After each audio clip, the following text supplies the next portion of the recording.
mang sa akin nananahan, mananahan din ako sa Kanya.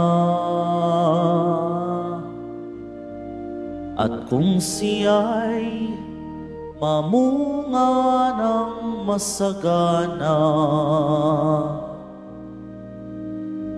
siya sa amay nagbigay ng karangalan.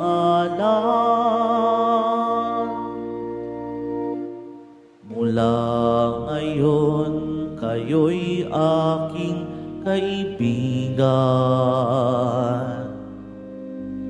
hinango sa dilim at kababaan.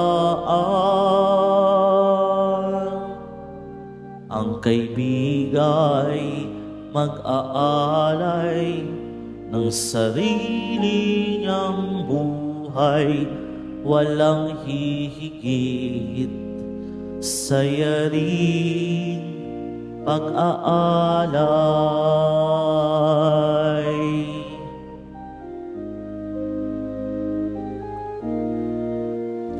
Kung paanong mahal ako ng aking Ama,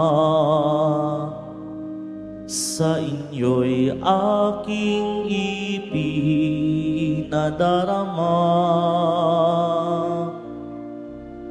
Sa pag-ibig ko, kayo sana ay manahan. At bilin ko sa inyo ay magmahalan.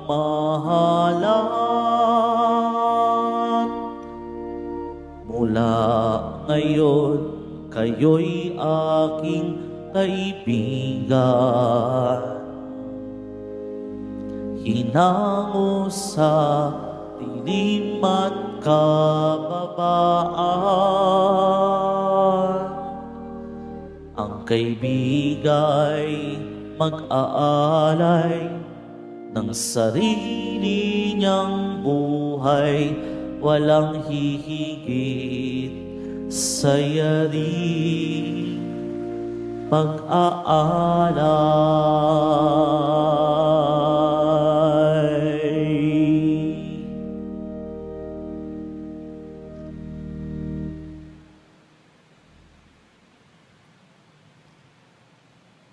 Magsitayo na po ang lahat.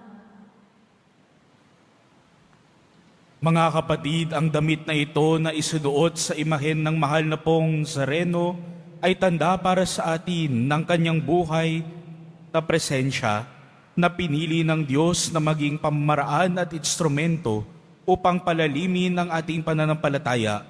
Sa pamamagitan ng mga sakramento, patuloy na buhay ang Panginoon at nagkakaloob sa atin ng grasya at pagpapala.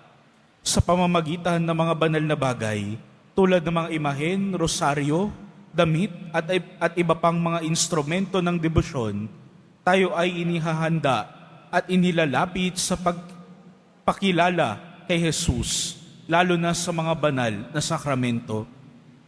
Sa Ebanghelyo, maging ang laylayan ng damit ng Panginoon ay hinayaan niyang maging daluyan ng kanyang kapangyarihang magpagaling. Nilob ito ng Panginoon upang makalapit sa Kanya at gumaling ang mga may pananampalataya. Tayo rin nakahawak sa damit na ito ay nawa makaranas ng pag-ibig at paggalingan ni Jesus. Lumapit tayo ng may pananampalataya at umasa sa tulong ng Panginoon. Manalangin tayo. Panginoong Diyos, punong-puno na pasasalamat ang aming mga puso habang ipinagdiriwang namin ang pagbabasbas sa damit na isinuot sa imahen ng Poong Jesus Nazareno. Ikinasisiya at pinananabikan namin ang pagdulog sa iyong dambana dahil tunay naming pinasalamatan o aming Diyos.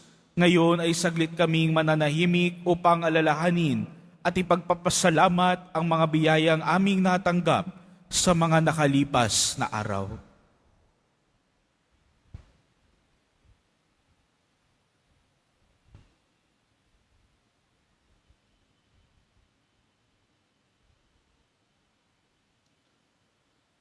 Ama naming makapangyarihan, ang dami naming dapat ipagpasalamat sa iyo, ngunit tulad ng ilang iyong pinagkalooban ng biyaya, kami ay madaling makalimot.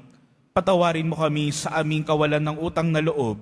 Naway makita namin at makilala na ang lahat ng biyaya ay nagbubuhat sa iyong kagandahang loob.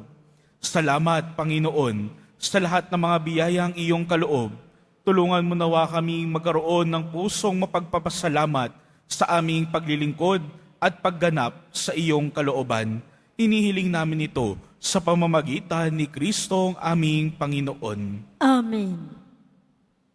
Sumainyo ang Panginoon. At sumaiyo rin.